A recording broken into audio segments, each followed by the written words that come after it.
Hey, welcome to the AIAI podcast, Artificial Intelligence Across Industries, sponsored by Ferociter. We do AI enabled apps and automations. Check us out at ferociter.co. Today's episode is about compliance with Caleb Mattingly, who's the founder and CEO of Secure Cloud Innovations, a cybersecurity and compliance firm helping B2B SaaS startups achieve and maintain frameworks like SOC 2, ISO 27001, GDPR, and HIPAA. With over a decade of experience in cybersecurity and several years leading his own company, Caleb has built SCI into a fast-growing firm that embeds directly into startups as their compliance partner, removing the burden from founders and engineers so they can focus on building. What follows is my interview with Caleb, learning more about secure cloud innovations, his thoughts on AI in compliance, and the future of the industry. Say hello to Caleb, who is my guest today. Um, Caleb, I guess we'll just get started if you want to tell me a little bit more about what SCI does. Yeah, great questions. Honored to start it off. So SCI, or Secure Cloud Innovations, is a startup.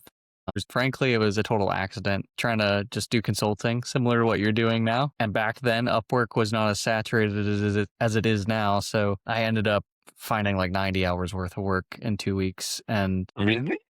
had double my hourly rate. And so I was like, all right, well, I'm going to need to bring somebody else on and try to get this figured out and leave my W-2. And so I ended up doing that. Frankly, I wanted to work 20 hours a week and go golf the other 20. And I ended up working, 60 hours worth of work a week, pretty much from the get-go. But I wouldn't change it though. It's been very fun and very cool. But we kept noticing this trend. So my background was in cybersecurity, is in cybersecurity and DevOps. We kept seeing this trend where companies that needed compliance in SOC 2 or ISO 27001, HIPAA, GDPR, they kept struggling to actually do the work themselves to get compliant. They'd sign up for tools like Vanta or SecureFrame, Drata, these big name, well marketed GRC tools that state, hey, come work with us, everything's automated, you're done. And then they'd find out very quickly that that wasn't the case. There's still, around 200 hours worth of work, 200 to 300 hours worth of work to get fully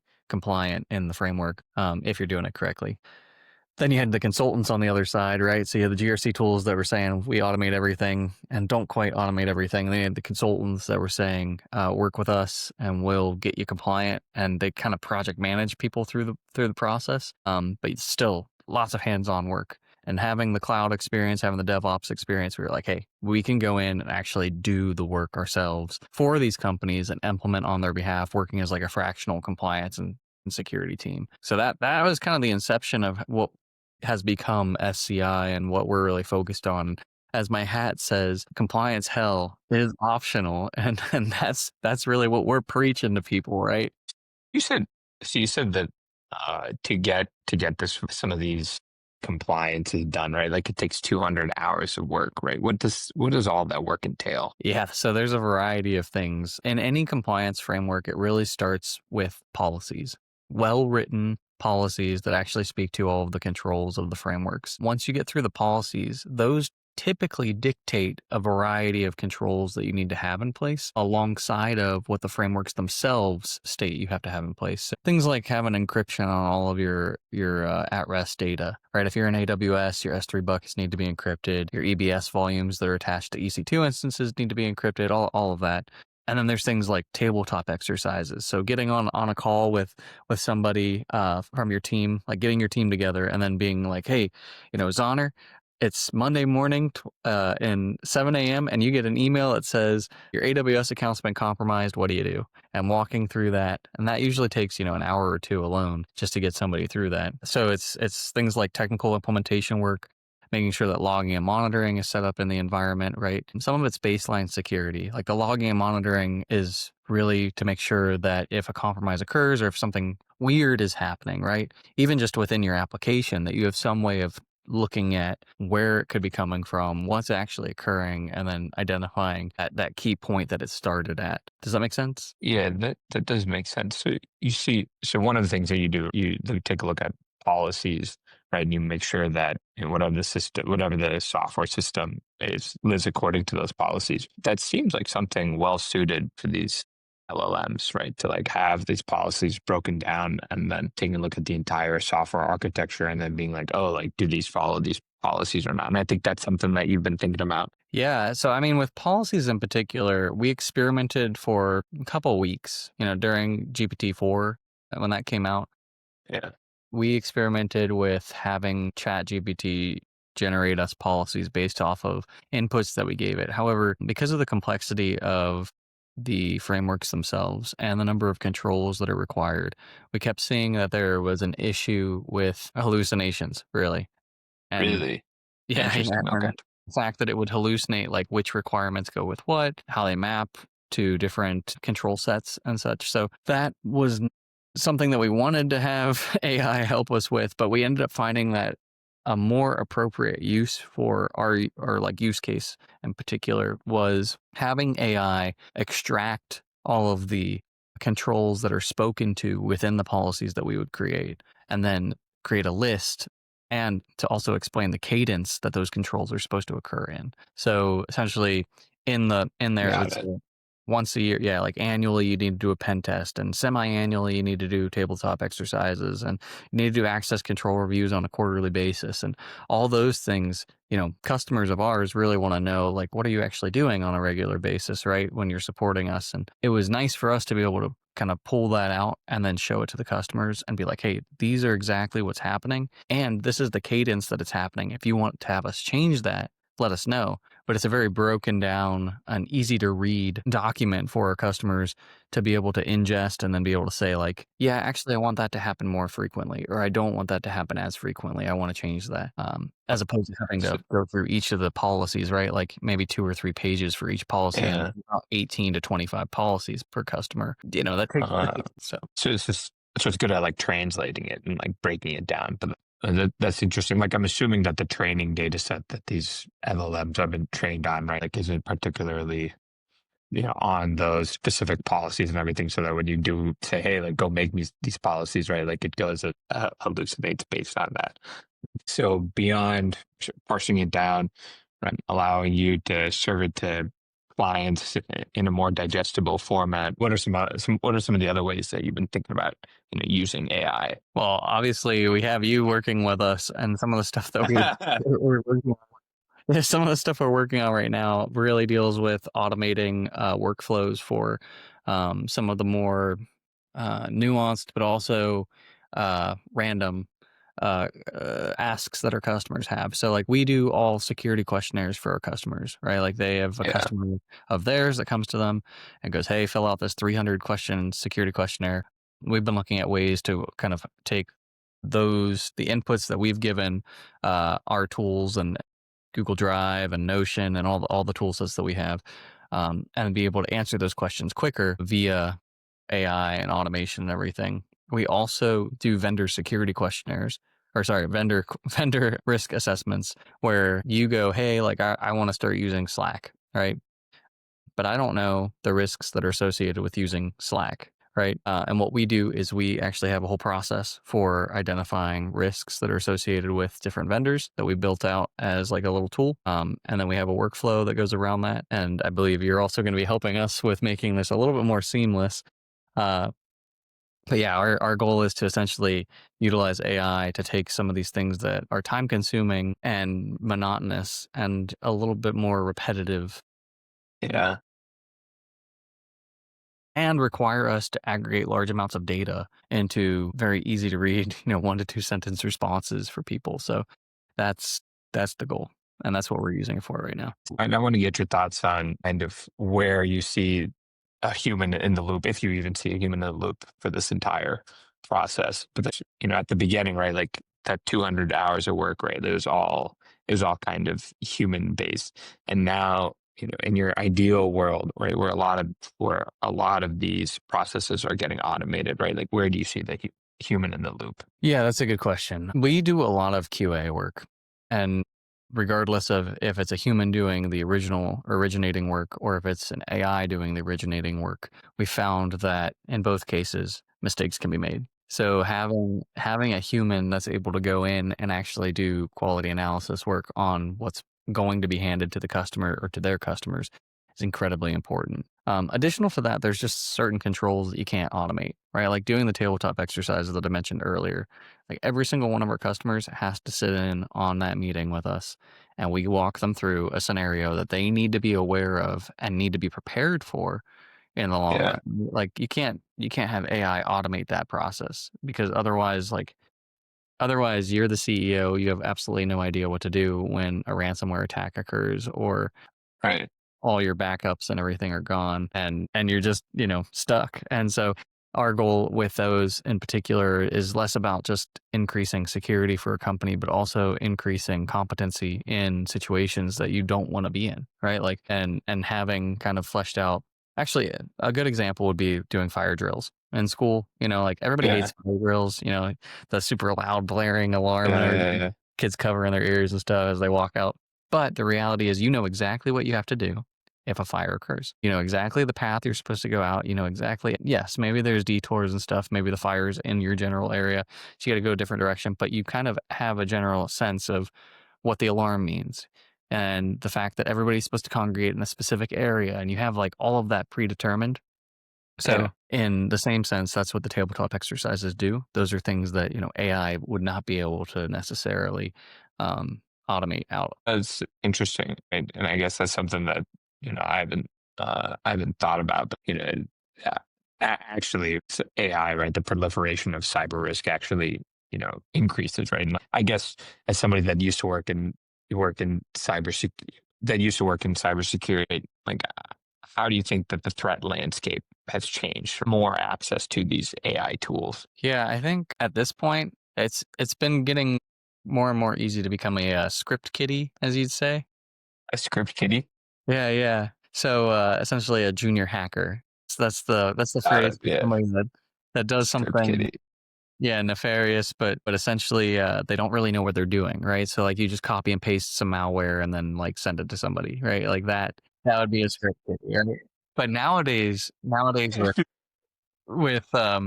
with the advent of LLMs and everything, we're seeing more and more of that. So I don't know if you saw this on LinkedIn a couple weeks ago, but someone actually took ChatGPT, was able to generate ransomware, and then sent it out to like 40 different organizations, and was holding these companies ransom for anywhere between 3 million to $30 million, right? Really? Yeah, yeah, it was wild. I believe they found him, and that's how they ended up, identifying like how it all happened. Uh, but he was able to circumvent a lot of the security like guardrails that were in the LLM that he was using by essentially saying like, "Hey, I'm a security researcher, and I need to know exactly what's going on here and all this." And so it was very. I think to answer your question, very easy now to be able to create or do things that are more nefarious with a lot less effort and a lot less technical know-how, right? So that would be probably the biggest change that we're seeing right now in the cybersecurity industry. That's it's also like if I was an LLM provider, like that would actually be something difficult to police, right? Like I can't tell your intention. I'm assuming if you're a security researcher, right? Like that actually would be helpful to know. It's like, hey, how does this piece of malware work? No, I didn't know that. That's ridiculous. And then so I know you used to be a DevOps engineer, and from what I know about DevOps is that it's like a lot of monitoring, right? Like it's a lot of deploying, and I guess right there have been some companies that have kind of trying to automate like the entire data engineering process. Wanted to know your thoughts on like kind of the future of DevOps, right? 'Cause that one seems that there would be a lot of automation happening there. Okay, so essentially asking about how AI is going to assist Affect or DevOps. okay, yeah, yeah. Well, I mean, I think we're already seeing that. There's a bunch of no code, low code like tools out there. I mean, I actually earlier today I was on a call with a company that's using Bubble, right? And they don't have Really? Yeah, and they essentially have no infrastructure as it stands, but they're able to kind of flesh out what they wanna be using, and so I would not be surprised if we see a lot more chat-based infrastructure provisioning tools coming out. I mean, we were already kinda getting there with Terraform, right? Like, you're able to write code in order to create infrastructure. Why would you not be able to now just say, like, "Hey, I wanna create a server that is monetarily optimized for handling 200 people on a given day concurrently. And I want it to have a database that's easy to use and or speed optimized or whatever. And then essentially submit this to the tool and then have it generate entire infrastructure for you in AWS or GCP or Azure. And the cool thing too is that it could potentially create it in each of these right as needed and just use the best, most cost optimized functions from each of them like at the same time. Most companies, they become vendor locked with their cloud provider or Yeah. use like two of them, but it's only for specific things, right? Like I know with a previous company I worked with, BigQuery was really big in Google, but then all of the infrastructure itself was really in AWS. And so Really? yeah. And so like they would be sending data back and forth between BigQuery, but cost optimization wise, it would be really interesting to see if you had an AI that was able to analyze everything that was being used and say like, yeah, I think your EC2 instances could stay here, but if you want to move all of your S3 buckets all the way to some sort of maybe Azure blob storage or whatnot, and then still have BigQuery and have it all like circulating that way. Obviously, I'm just spitballing here, and I know that to anybody listening that is a DevOps engineer and hears like, oh, well, you're transferring data between each of these, so that's going to be outrageous in cost. Yes, maybe, but Yeah. the reality that I'm trying to speak to is, or the potential that I'm trying to speak to is, you could eventually have a tool that analyzes all of that and says like, here is the most optimal architecture that you could have, and I'll build it for you. It's interesting. Yeah, like especially with these like smaller coded code. I code a lot. Like the DevOps requirements, CI/CD is like you loosely. It's just me and another dude like pushing it up to GitHub. I think it'd be really interesting to see how these data engineering AI startups do. Wrapping up, one question that I have for you is I see these, and this is more like a hypothetical. I want to get your thoughts on it. But like I see a lot of these companies that are like, hey, like we are using AI to like automate like, SOC 2 compliant, right? And I guess are they kind of doing something similar to your approach where all of the kind of manual things they're trying to automate or like how do you think they're tackling the problem, right? And like how do you think they're able to say, hey, like we're using AI to like automate the entire process? That's a good question. So, as it stands right now, a lot of companies that are in the compliance space are taking a race to the bottom approach. There are a lot of companies that are, instead of trying to aim for quality, they're aiming for quantity of customers and are willing to sacrifice on quality in order to gain customers for evaluations, for raising, for all of that stuff. There have been several companies in the last few months that have said like, okay, and you get everything for SOC 2, right?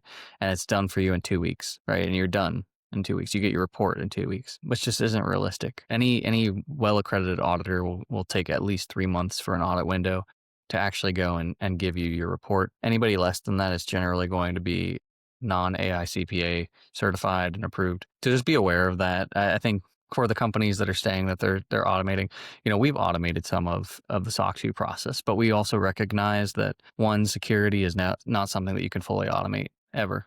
Because frankly, hackers are not fully automated and they're going to keep coming up with creative ways to get around any kind of automation you put in place. But two, security is also a trust based thing, Mhm. both for you and for your customers. And trust is not blind trust in automation. It's typically trust in someone and who has like a reputation for doing things well and for taking like security seriously in particular. A lot of these companies that are claiming to have automated stuff, they don't have people on their staff that have security backgrounds. They're not like actually using accredited auditors, as I mentioned. And then there's also the fact that they're stripping out controls. So that's been something really interesting too that we've seen in the space is companies that aren't using the full amount of controls for SOC 2, ISO, GDPR, HIPAA, and then giving somebody a report that says you're compliant. And then they take that report to enterprises and the enterprise goes like, hey, you're missing like 30 controls here. What's going on? And then you have to backpedal and realize that you're going to lose the deal. And the trust